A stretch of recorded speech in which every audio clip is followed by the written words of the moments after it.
I've heard that there's beef with you and Michelle. I mean, did I miss something? Is this true? There's no beef. I think I posted a screen grab of her kind of gargling, sucking up to Dana and Donald Trump on Instagram. So it just made me want to punch her a little more. I hate suck ups. I hate when people do that. So yeah, I think that's all that people are talking about if they're saying there's beef. But Michelle's been cool to me. I've been cool to her in person, and it's just gonna go down the way it's always gonna go down. Not many people have had the career resurgence that you have had. I mean, can you just talk about that a bit? Because, cut from the UFC, you come back, it was up and down for a minute. What helped you out in terms of staying focused back when things weren't so good when you came back to the UFC all the time? Well, it was a weird one because I lost to two really good opponents, Rose and Tisha, when I first got cut. Then I went on a four-fight win streak and Invicta and won the title. And when I came back, I fought Andrade, who nobody else wanted to fight. So I've always been up against the hardest people, and I've always done well against them or been competitive against them. And for whatever reason, when it didn't go my way, I still didn't get the respect that people who were paying attention thought I deserved. So just having those motivators, people who don't know me, hitting me up and saying, "Hey, we really respect your skills. We can see your potential. We know you're going to be great one day." And of course, like the people who do know me, who do see me working hard in the gym, see me coming back after a loss the next day in the gym and working on my mistakes and trying to fix them and become a more complete fighter. Those people always help motivate me and help keep me grounded and allow me to block out all the naysay and block out that that feeling that you get when you look at your record and it's not what you expected it to be, especially being an undefeated kickboxing fighter. It wasn't what I expected, but I know that I'm stronger for it, and I know that when I do get that title, I'll be able to keep it just because I've been through so many ups and downs, and I've been able to just see my mistakes and fix them. You recently made your debut on the broadcast as an analyst. How did you prepare for that? Did Dominic Cruz just give you a crash course at Alliance, or how did it go? It's pretty funny. Like I picked Dom's brain a bit. I picked Karen Bryan and Laura Senko. They were all like really supportive. I've known those guys for a long time, and my husband actually was a big help because he would give me this Michael Bisping impersonation when he would relay just back and forth banter. So we would kind of banter about the fight card and try to anticipate what would happen, and then I try to roll with his silly like Michael Bisping impersonation comments, and it was pretty fun. So I think all those things helped me just bring my best self forward when I did the broadcast, and I got a lot of good comments about it. So I'm pretty happy with how I did.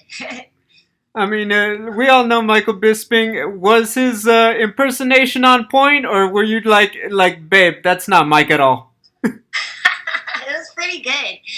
He's Scottish, so all the British guys, they kind of know each other's accents. It was a pretty good.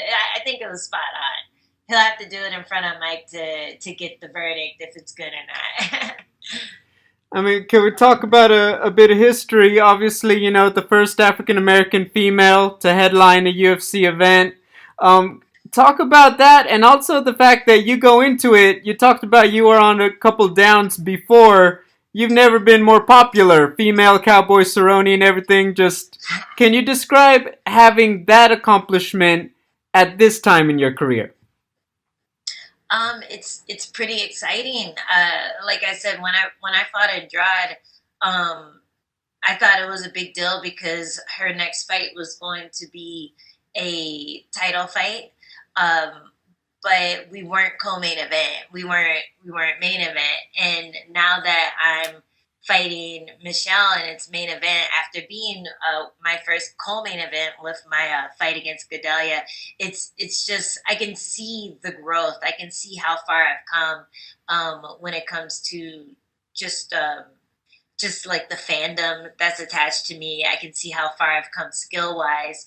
And I think people are finally seeing the value in what I bring to the table and what I bring to the strawweight division and women's MMA.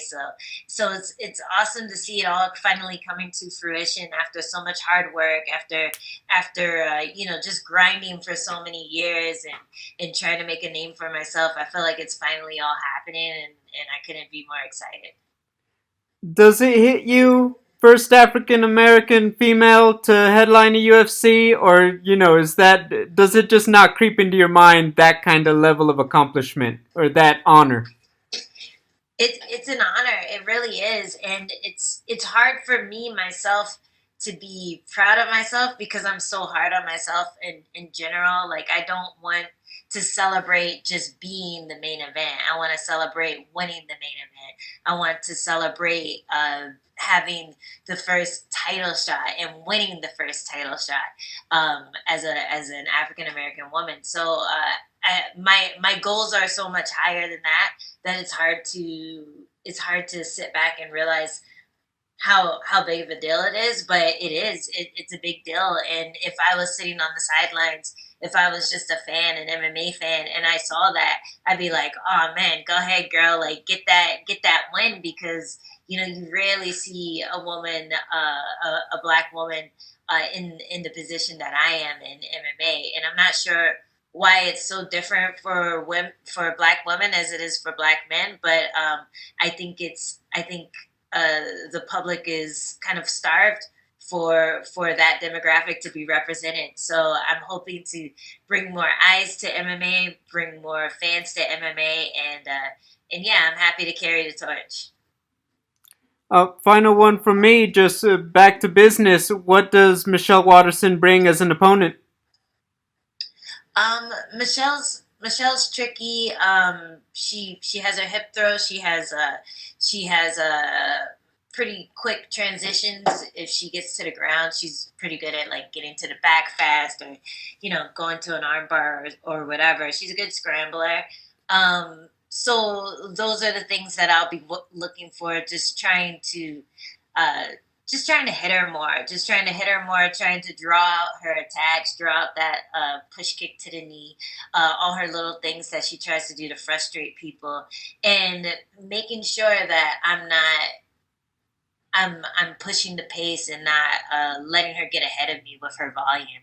I think that's one of the reasons why she usually gets decisions that are close, and it's one of the reasons I usually lose decisions that are close. Is that my volume will be close to my opponents. Even if my volume is more, I'll still lose a close decision. So I just have to up the pace. I have to be in her face, not let off the gas, and just mash her up. Hey, thank you, Angela. Good luck. Thanks. We will take our next set of questions from Danny Segura with MMA Junkie. Angie, you just mentioned that your career seems to be blossoming and you're getting all these opportunities. How does it feel to finally get the respect that you feel like you deserve? And also, when did you sort of feel like the tide was turning in your career? I think after my first two, well, maybe back to the Escobar fight. I feel like that was uh, a good reminder to myself of how dangerous I can be in there, and how versatile my striking was, and just the fact that I brought something to the table that a lot of girls in my weight class didn't have. So I think that was one of the first moments. But then after that, going on, getting two finishes in a row, the one in Mexico City and the one in North Carolina. I think that's when people started paying attention. They're like, "Man, this girl is actually something." We might have written her off a while back, but she's hit a good stride. She's figured herself out. Like she's just going in there and beasting out on people. So after that fight, then I got the call to jump into another fight in New Zealand, and I only had like I don't know, like 2 weeks notice, and I think that's when people started picking up on the fact that I was about to have I think 6 fights in a calendar year, or not a calendar year, but 365 days. So that's when people are like, "Oh my God, she keeps fighting, she keeps fighting." So I think just me being as active as I've always wanted to be, I think Mick Maynard letting me be that active and just bringing the fight every time I showed up. I never missed weight. I never looked slow or tired. You could never tell that I took the fight on short notice. And that's just been a product of my grind. Like I've always been like that. I've always been in the gym, even when I've had 7 months in between fights. I was in the gym the entire time, treating it like a job. And I think for anyone, if you just keep grinding like that, if you treat MMA or if you treat whatever you're doing like a job, even if it's a hobby, if it's just some goal that you aren't sure that you're going to accomplish, but you're really passionate about it. If you stay consistent, then you're always going to get ahead. And I feel like that's finally happening. I'm finally seeing the product of all the work that I put in. For sure. And you're in one of the best divisions in the UFC. Do you think if all these opportunities keep coming your way, you can become a big star in that division, one of the key players, main players at 115 pounds? Oh yeah, that's the main goal. The main goal is to keep fighting, keep winning, keep just showing people how good I am, and just becoming more of a finisher too. I think that's a big goal of mine. And after getting those 2 finishes in a row, I know that I can. I know that it's within my ability in the UFC. Before I've only been able to really knock out people outside of the UFC, but now that I've gotten some finishes inside the UFC, that's my main goal is to be a finisher, to be one of the most dangerous women in the strawweight division, and to get the title. So yeah, a win over Michelle is definitely gonna put me up there. I think my last fight, if it had been a win, it would have put me up there already. So this is just my chance for redemption from that. Yeah. And as far as you just mentioned how like obviously a win here would be very beneficial to your career, but as far as like maybe numbers or names, I mean beating Michelle Watterson, a veteran of the sport, where do you think it'll put you in the division, and what kind of opponents will you be facing after? I'm definitely thinking I'll be facing top 5 after that. But I don't even think that the top 5 are doing anything right now. Like I know some of them are moving up a weight class, some of them are pregnant, some of them are injured. So if there's no top 5 girls available, I'm calling out the champ. I think it's fair. I think in just the way the strawweight division is looking right now, I think the timing would be good. And if there's someone who is supposed to get the shot before me, I'm definitely willing to fight that person. But yeah, it really pissed me off when I saw an article about Gedalia versus Zhao Yan, and they're like, oh, the winner of this fight could be the next person to fight for the title. I'm like, that should be me, because I felt like I beat both of those girls. So if I need to fight again after this one, I'm willing to. But honestly, I think a title shot would be fair. For sure. All right, Angie. Well, best of luck this weekend. Looking forward to your fight. We will take our next questions from Damon Martin with MMA Fighting. Hey, Angela, going back to a previous question, when your manager posted that image saying you were the first black woman to headline a card, I saw it and I thought, wow, that's really awesome. That's really cool. But we are living in a very interesting time in our country in terms of the significance of something like that happening right now. I know you said you don't want to let it weigh on you too much with, you want to be the winner in the main event, but what does it mean to you, the significance of this happening at this moment in time? It's big, and I didn't even realize how big it was until he mentioned it to me. And I think in a time like this, people need heroes. People need someone to look up to, someone to root for. And just the fact that this hasn't happened yet is indicative of the fact that it is important. You know, like a lot of people will say, why does it matter? Well, if it doesn't matter to you, then that's okay. But it does matter to the fans who see that and they're like, finally, you know, finally we have some representation. Finally we have a face that's in the sport that we love, we've been waiting for it for so long. So yeah, it's really cool to be a part of that. The Black Lives Matters movement is just it's really important, and I think it's really important. I think people try to pretend that it's not, or try to call it things that it isn't, because it's hard to look at the violence. You know, it's hard to say there's something wrong when you haven't experienced it yourself. And I think the reason it's so important to Black people is because they've all had moments where they felt in danger, or they felt like they weren't being considered as human as their white counterparts. And it's not something that disappeared when Obama got elected. It's not something that disappeared once cops got cameras on, or got body cams. You know, it's something that's still hurting the community right now. And I think just with the pandemic going on, and with just, you know, everything just being so divisive right now, it's really brought it to light and really made people pay attention to how hard the struggles are, and you know, the fact that there does need to be some change. So it's kind of a touchy subject for me, you know, because it's I don't know, it's like I wish I could do more. I wish I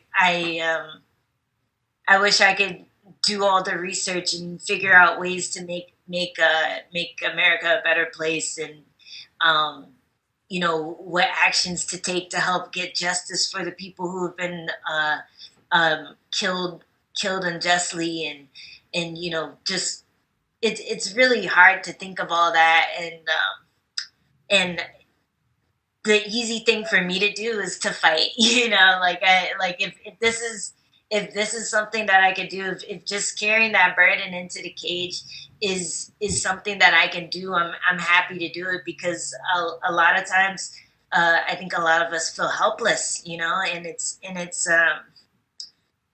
it's just such a tough subject, and it gets under people's skin. But the reason it's so touchy is because it's such an important thing. So yeah, I don't know. I'm going off on a tangent, but yeah, I'm happy. I'm happy just me doing what I would be doing no matter what. I'm happy that can somehow make a change, or somehow encourage people to keep fighting for what they believe in. Absolutely, absolutely. You talked earlier about, you know, also inspiring people, and we talked about representation, and you posted a tribute on your Instagram page to Chadwick Boseman when he passed away. And obviously, I know you're a big pop culture person like myself. We've talked about this in the past. How significant Chadwick was to the pop culture movement in terms of being a black man, being Black Panther, and giving kids, you know, a superhero to look up to, where, you know, the Captain America, whatever it is, you know, being that representation. I know it's a lot of weight to put on your shoulders, you know, going into a fight, but are you proud to have that, you know, be that inspiration for people, be that representation? Because you mentioned, you know, it's kind of weird that we're at this point, we haven't had a black woman headline a UFC card, and you can be that for people. You can be that representation, that inspiration. Yeah, I think when he died, I think, like everyone else, I started watching a lot of interviews that he had, talking about the significance of when Black Panther came out. And the one that really choked me up was the one when he was surprised at how important the film was to these two kids who were terminally ill. He was so surprised that it was that important to them, and that's kind of like I would never compare myself to like him, but when people do reach out and say, "Hey, my daughter looks up to you. My girlfriend loves you. My like I hope my daughters can be as strong as you are." Like when people reach out and say things like that, it's always surprising, but it just makes me feel so happy that I didn't give up. You know, like it gives me that extra push when I just want to be like, fuck it, you know, like, fuck it, this isn't worth it. It's too hard. Because fighting is hard. It's really hard. And it's even harder when your entire, like, every time I've lost, it's been on the UFC stage. I've never lost outside of the UFC. So having that magnifying glass on every win, but also every failure, it like people reaching out to me and saying stuff like that, like it's so special, and it's something that you can't is just something that you can't really explain. But representation is such an important thing to so many people. And I remember like when I was a kid, and I would always want the black Barbie because I'm like, yeah, that's me. Or I would always, watch Rugrats and get extra excited when Susie was on. So it's just like one of those little things where people who aren't starved of it don't realize that they would miss it if they didn't have it.